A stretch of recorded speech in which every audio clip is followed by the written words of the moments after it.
I am joined by Laure Jackson again. Hello, Anne. Hello, it is great to see you. It is now we've missed a couple of weeks for all sorts of reasons, but you're back, which is great. I am back. It's lovely to be back. It's really good to be back. One of my questions, because we did a thing on you going to America, you went to an airport, and you then fed back on the sensory experiences of being in an airport, walking through an airport, getting on a plane, all the kind of elements of getting on a plane, being on a plane. So you've been to America again. Have you been able to apply any of the things you learned from last time? That's a really good question because there was an extra coming back the way. It took me, I calculated, we were 47 hours, which is basically 2 days of a journey because of flight delays, because of flight cancellations. And therefore, not only are you dealing with the time differences, but where do you sleep in the middle of all of this and what that does to your senses and your whole emotions, your whole regulation. But what I did do, yeah, my ear defenders, I brought my little AirPods this time because they were also noise cancelling, and I thought I prefer rather than the big over ear. For me, I thought especially if I'm going to be sleeping, which thankfully I was not quite snacking. Can you sleep snack? Well, that's I a new think one. so. A snooze, power nap. I don't know. I was kind of like power napping throughout the times, but I can actually power nap with those in rather than because you have the neck support because I have an issue with sleeping upright. I mean, I know that Mhm. we're not designed to sleep upright. That's not our default. No. So I do have one of those big cushion thingies to support me, and then also to help my brain recognize that it's okay.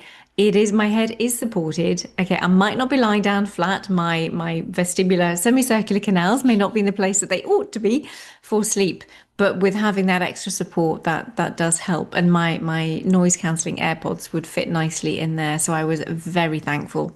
I was very thankful for that little accommodation. But yeah, no, I was looking around the airport again, just experiencing all the smells, the sights, this, that, and the other. Love seeing some of the airports, the way that they are developing the for children. Okay, it's only for children still, but the physical play areas are great in some of them and absolutely awful in other areas. And you just think they've just got the screens or they've got this box for the children to be quiet in.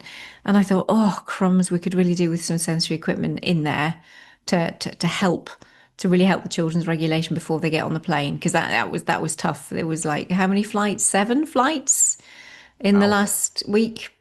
And there were just various babies, various children, various adults, various other needs of people getting on and off the plane, special assistance and so on. So yeah, I was observing the whole thing, and as I do, because that's what I do, isn't it? I just look and observe everything. Cool. Um, I figured you would apply something that you've learned. But yeah, 48 hours. And this is the thing about sleeping. We're not meant to sleep sitting up. It's one of the biggest problems I've ever had. Okay, I do a lot of driving. I don't sleep at the driving wheel. But in the past, when I've been a passenger, it's the neck thing that really gets to me because as soon as my neck starts to go, I'm awake. And I mean, my eyes start to go, my head starts to go, and that's it. I have to put my head back up again. And I can't cope without some form of neck thing. mm, Now, Nathan, we do quite a lot of traveling in the car. He's got a neck thing, which we bought specifically for him because he's the most able to sleep in a car, of which we're all right. quite jealous. But Yeah, he good always has job. the neck thing on because it means his head is supported slightly. Because I Mm. remember one car journey, every time I looked in the rearview mirror, there was a hand coming in when there was a corner. So I had to say, right, we've got a left hand bend. Someone's hand went up to his head so he didn't flick over. Oh, we got another different bend. So the hand comes in from the other side. So it's like, it's fine. I can say what the bends are. Let's get him a cushion. I would still look at as we are big designers between the two of them. I would like to help design those neck pillow thingies a little bit differently, so there is more support around the jaw. Mm. Just so because we've got the neck, so but it's still not quite. Depending, I mean, I experimented turning it around. I really hope people know what we're talking about who are listening. I experimented with turning it around so that I could get the right kind of support at the back at the neck, because it feels as though you ought to have a lot of support at the back at the neck. Mm. But if you're on a plane, it pushes your head forwards. Yes. And that's not right either. So it's like turning it round, and then it's just like, well, actually, I want a bit more support on my jaw here so that when my head does tilt, because it's not close enough in to keep me upright. So there's a fair amount of neck support design that would be very helpful. If anybody's out there listening, then yes, come and talk, and we can get more ergonomically sensory designed neck support. Well, maybe we would all be using it wrong. We're talking about the U-shaped pillow. You breathe into it, it blows up. You put it around your head, and it gives you a little bit of neck support. But maybe we are using it wrong. Maybe it's supposed to be for the front. And it's because I had the same experience. You put the neck thing on, you lean back, and your head's kicking forwards, and you're thinking, well, this isn't very comfortable. What's the point in that? So you let some air out, and now you've got no support. So you put more air in, and now your head's back down. And like, did nobody think about it? Can we not have portions of air in it? Because you want three little pockets of air, not one. Yeah. All the one because I've got a foam one. So it's a full solid thing. But again, you can have there must be a way of being able to redistribute either the air or the foam to be able to put it into the places that you particularly need it in. And then also depending on the type of chair or neck support or head support of the thing that you happen to be sitting in is going to be different. So we need that versatility and adaptability there as well. Yeah, I don't sleep in cars as a result, or coaches, or anything else. Right. My eyes start to close, my head goes, and I wake up, and it's just the way I am. I don't know. Professional driver, 20 years, maybe that's why you don't want to sleep in a moving vehicle. But yes, I think we could do better at some of these things. I know it's very cheap and it's very helpful, but there are limits, especially if it's a hard back and there isn't any sort of cut out for the cushion to slot in. That's right. Yeah. And that's maybe it's looking at car design rather than the actual neck support design, but just something more ergonomically designed would be great. I think it's fascinating, though, that at the airport, you've seen stuff for children, young people, but not for adults. And this always comes back for something that really grates with me. Why is it we think that children need what adults don't? Because it's like the attention span. Oh, children have got a much less attention span. No, they haven't. Adults haven't got a much greater attention span. We just have the ability to force ourselves to sit still as if it's okay. We still don't have much difference in that. And yet there's an expectation that we can sit for 45 minutes listening to someone drone on. But a child, oh, well, they're children. No, there's almost no difference in attention span. We're just people. That's right. We had our life group round on Sunday, and we were digging into the book of Philippians, which is a great book on, rejoicing and joy and all kinds of things and humility. And we've got a little 4-year-old. She's sitting there just as nicely. We had little things for her to play with at the same time, but she's sitting at the feet of her big brother, actually. Big brother brought her along this time. The parents were otherwise engaged. And it was just lovely. He thought, actually, yeah, these are big topics. These are really good, serious, chunky topics that we're all talking about. And we're sitting on the floor. She's on the floor too. Some of us are on tables and stools and chairs, but we're all in together. And yeah, it was good. Beautiful family moment, which is what the church can do extremely well at integrating people. I love doing all age services. It's one of the few things in life I would say I was really good at, is creating a service in a church context for people of faith of all ages, literally. And I actually am very good at that, because I don't think it's very complicated, difficult, or challenging to get 8-year-olds and 88-year-olds engaged. I don't think it's much of an issue. Many people say you're insane. No, actually, my experience of many years states it's very easy. However, it's all about the delivery and attention spans, and recognizing that if we're going to go on for 15 minutes, you've just lost everybody. Absolutely. I was chatting to someone earlier today that they were asking me what would be my ideal. Okay, this would be a digression. We don't have to go there, but it was just my ideal. What would my ideal church look like? So I was able to. I went into the physical and everything about it, and that was most enjoyable to think. If we could start from scratch, and just took everything, go right back down to basics, and then build it up from the basics, both from a physical church structure as well as a spiritual church structure. What would that look like? I saw a photo of one of the first, I suppose, commercial passenger jets. Let's put it that way around. So it's a black and white photo, but it was what was transport like. And I looked and thought, gosh, that must be the first class or the business class No, that was pretty much the only class because it was luxury seating, lots of leg room, comfortable armchair like seating. Well, of course, now if you want that, you've got to pay through the nose for it because most people have to go economy. How many can we squeeze in as much as we can? The first time I flew to Spain, I was thinking, I don't fit in the seat. I was quite thin back then. I still didn't fit in the seat. Like, Right. who designed this for sitting? What's wrong with you? You know? And I think going back to basics, sometimes we probably need to do that a bit more. Yeah, yeah. I was thinking actually something else that I did do because on the way back, my with one of my flights, I had two flights cancelled on the way back. One of the flights was cancelled, so that downgraded me to economy, and I thought, oh great. So right, what can I do to try and help me be more comfortable in a tiny little seat? So one of the ideas that I did get for my proprioception was that I actually tied the blankets that we were given around there's a table that you can fall down that falls down if you unhook it and it flops down. But if I tied a blanket around there so that I can actually put my foot in it, so that I had a higher footrest. It's something that makes me happy when I sit with my feet up.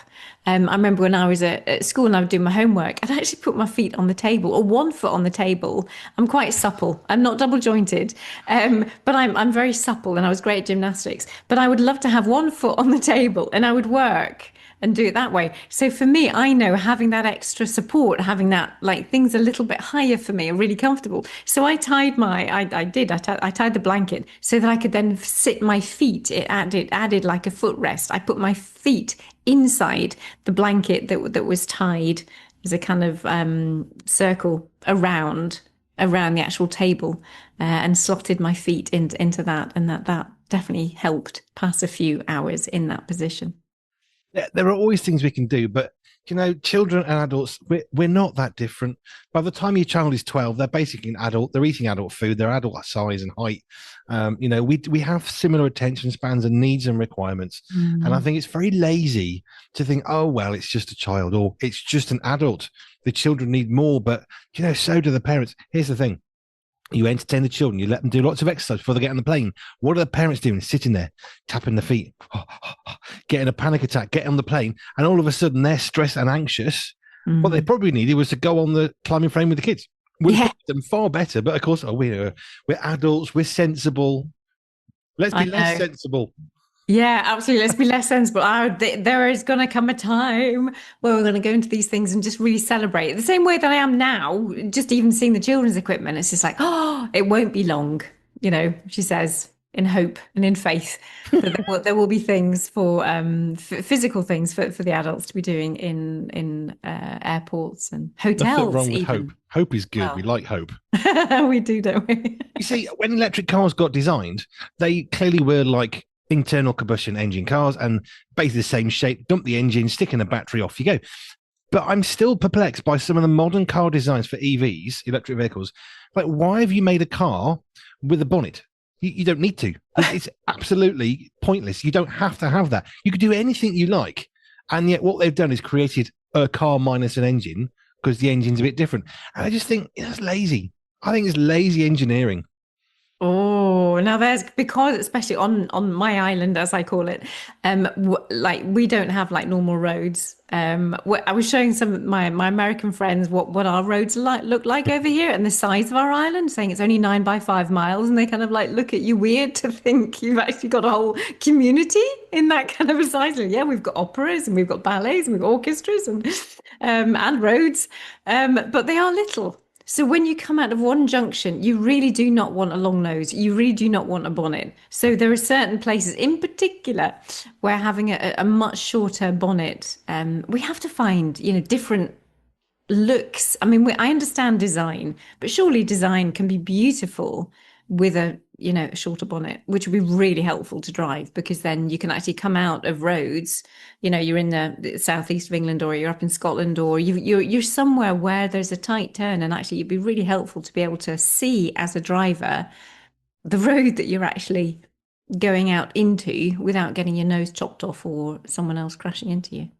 Which is why the UK does not do well with American style trucks. We call them TCAB, so it's the long bonnet. There's a very good reason why in the UK you do not want one of those because you've got about 8 foot of bonnet In the UK, seriously, how are you supposed to see anything? So yeah, they don't work well in these situations. They're very very nice trucks, but there's a reason why we have very flat nosed trucks Mm, because it's quite big mm.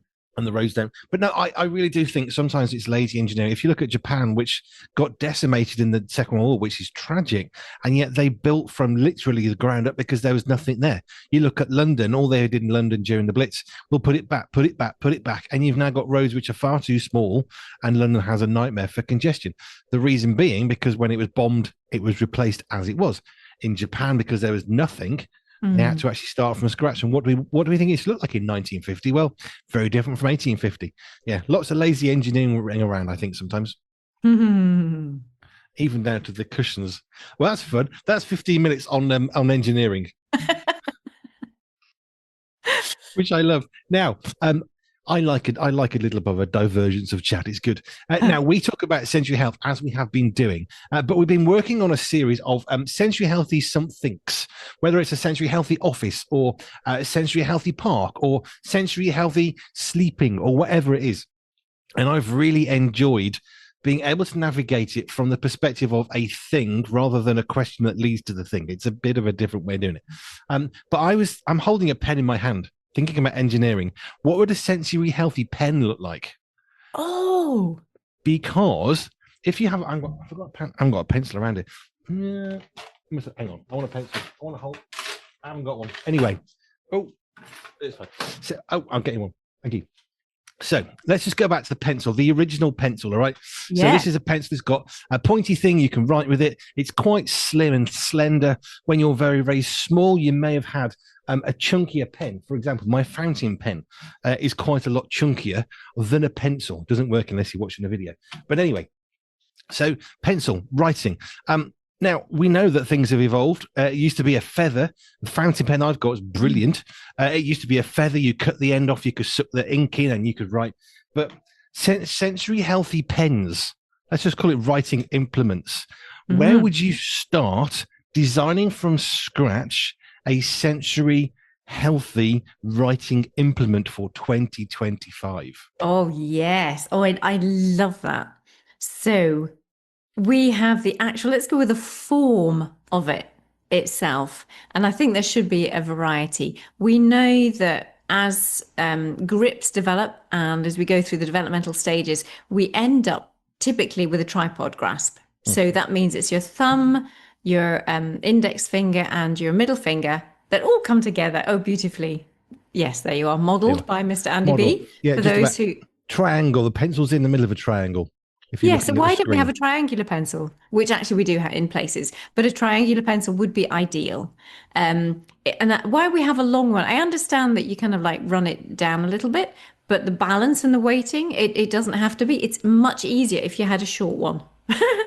So you just literally you can just if it comes over comes over there, it just stops people trying to do all kinds of funny other types of grip and grasp that can be quite tiring over time. Whereas if you have a much shorter pencil, then you're much more able to be flexible with how you actually write. So there's the form is it could be in the shape of a triangle. There are other shapes that you can get where you can hook them around your fingers. Um, so I think the actual if it's too thick in the actual head bit, then you can't get the refinement that you need. But the actual shape of after the head, that is what we could consider how to do it. So it can hook around your thumb, it can go over here. There are some people I know we're back on video where you actually have it in the middle, the actual difficult to do it on radio, isn't it between your actually? first and second Um, fingers. between your first and second fingers, that there's different ways of placing the pen. And if you had bendy pens, you could have bendy pens that you wrap around your fingers in certain ways, so it takes less proprioceptive effort to keep it in place. So you have tiny ones, you have big ones, you have triangular ones, you have different shaped ones. Some people, if they've got joint issues, then you might want a big round ball to hold. Still getting a tripod grasp around the ball, but then it's generally easier. You're there's less pressure and stress on the joints around the finger if you've got a much bigger thing to hold, but you still need the head of a pen or a pencil to be small enough to be able to write clearly. So if you were to be able to ideally design it, you could have some. There's an idea for somebody for a business. Have your own pencil, design your own pencil shop, and you make it in different fabrics. You can make it in different textures. I think that would be phenomenal. And for people, you can get your hand designed and look at your hand ergonomically, so it fits your own hand. Same way as the shoes used to be tailored. You could get your own personalized writing implement. That would be nice. I thought this might interest you. We use pens and pencils all the time, one way or another. I mean, I'm always using highlighters for different things. I've got a nice fancy fountain pen, which obviously improves the longer you use it. The nib starts to shape to your hand, which is why you should never, ever let anybody borrow your fountain pen. There's a little top tip. But like roller balls, and this is just a biro, this is my favorite brand.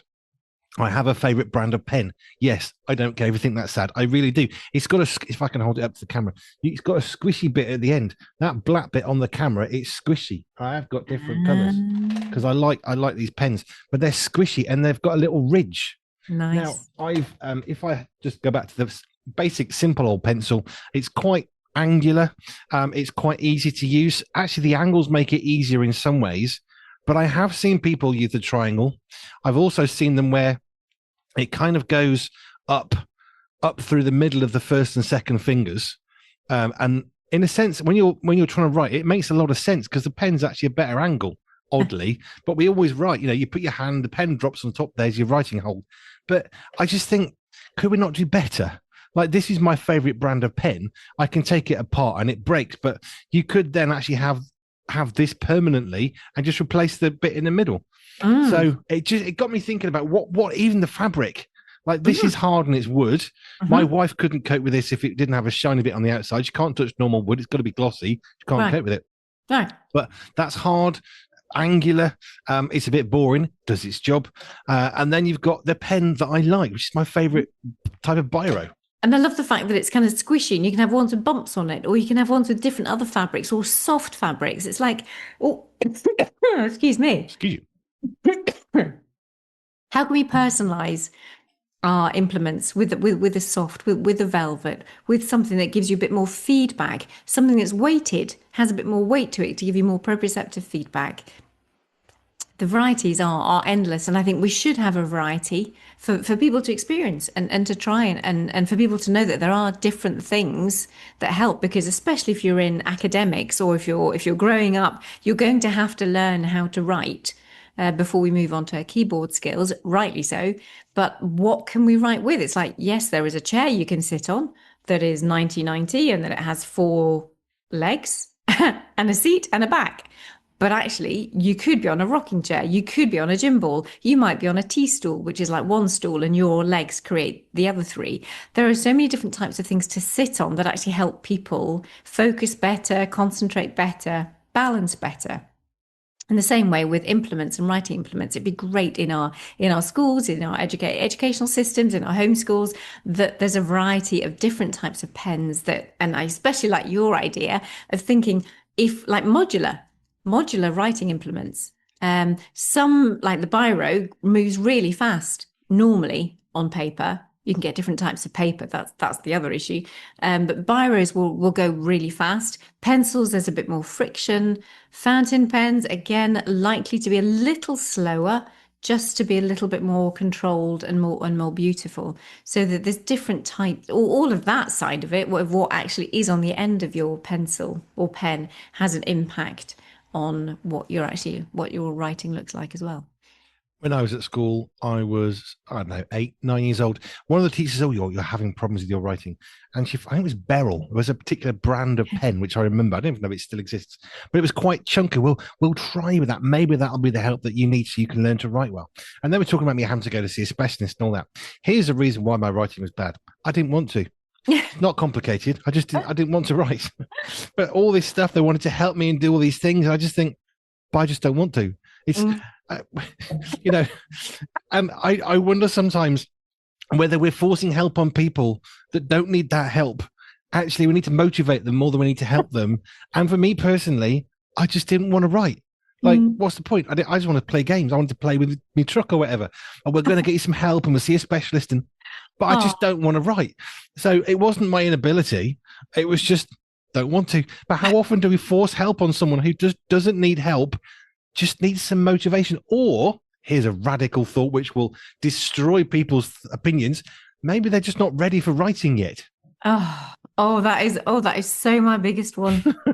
Oh, that was possibly one of the reasons why I went to be a private practitioner as an occupational therapist, because I was in Northern Ireland at the time, and 4 and 5 and 6 year olds were coming to me for handwriting, and I'm thinking, just give them time. Let them go climb trees. Let them do the baking. Let them get them in the garden. Let them play with their Play-Doh and this, that, and the other. Let's strengthen their hands. Let's let their hands develop. Then I will come in, and I got to the point where I was feeling I am not going to see anybody until they're 7 to do their handwriting. It's like just let the rest of their body catch up, because there's so many, even visual perceptual skills are not ready, are not fully ready at that point. And then you get issues with children who don't want to write because they've been forced to write when it's too soon, and therefore they don't want to write when they get older. And it's just like, well, if they can enjoy, and let's enjoy the rest of life, enjoy their childhood there. When you actually need to write, that's when we can get serious about it, and then they will be much more motivated to learn how to write, because it doesn't take long to teach people to write when they actually want to. No, I might have been a bit younger than that, but it was the point of I just remember you need help and specialist help, and I just don't want to. You can give me all the specialists. I don't know how much money you want to spend on me. I just don't want to do it. When I was at secondary school, one of the teachers said that the issue I had with how bad my writing was is my brain worked too fast for my hands. So my hands couldn't keep up. So every so often I'd miss out 3 or 4 paragraphs. And they said, we finally worked out what's wrong with your stories because they make no sense. And I'd be writing so fast. My brain was so much faster than I could physically write. And Yeah. in the end, they said, mentally your brain switches off and restarts again, or your hand kind of catches up really, so you end up with this missing narrative because your brain's like, oh well, next one, and it just jumps down. So that's why I had to learn to try and slow my brain down, because I do think incredibly quickly, which is a great strength to have. Sometimes it's a weakness if you're trying to write neatly with a pen or a pencil. Now I understand the economics of it's very cheap to make one pencil 1 billion times because you can make money. I understand that, but Yeah. fountain pens, modular pens, being able to put a different like cover. This is a squishy black bit of rubber because it's a black pen. But why can't we have different colors? Okay, well we can have different colors. That makes sense. Why can't we have different things? I've got ridges, maybe spots, Yeah. raised spots, and we could switch that out. I don't think it would be that complicated. It might be a tiny bit more expensive, but why not? Why not remake this? No, we don't have to remake the wheel. The wheel is round; it goes round. It's fine. But pencils, pens, maybe we could actually have a think about that for people to use rather than here's what you got, get on with it. What's wrong with you? Well, it's horrible. Yeah. Amen. Right behind you, brother. Thank you. Right, so pure pens. That's the next project. Pure pens and pencils. I'm sure the team would love that challenge. Right. Thank you, Anne. I'm really enjoying these chats just because we're starting on a topic and then exploring it. And I'm really enjoying where we're going today. Pens and pencils. We've done truck design and all sorts. Do you know, we should start our own design. Yeah, that's what I'm studio. thinking. Actually, I really do think that if anybody is in the design sphere, they really need to listen back to some of these podcasts and give us some ideas, because we will spark each other off too. So Yes, and I don't think in a traditional way, which is a good thing. We need more people like me in the world. We really do. absolutely. Right, Anne, thank you. If you want to connect with Anne at any point and get some of the help she can offer you from her centre in Jersey, she does lots of remote stuff as well globally. So you can get hold of her this way: pure247radio.org, pure247radio.org/ALJ. And you can contact Anne Jackson for more. Wonderful. See Thank you. you.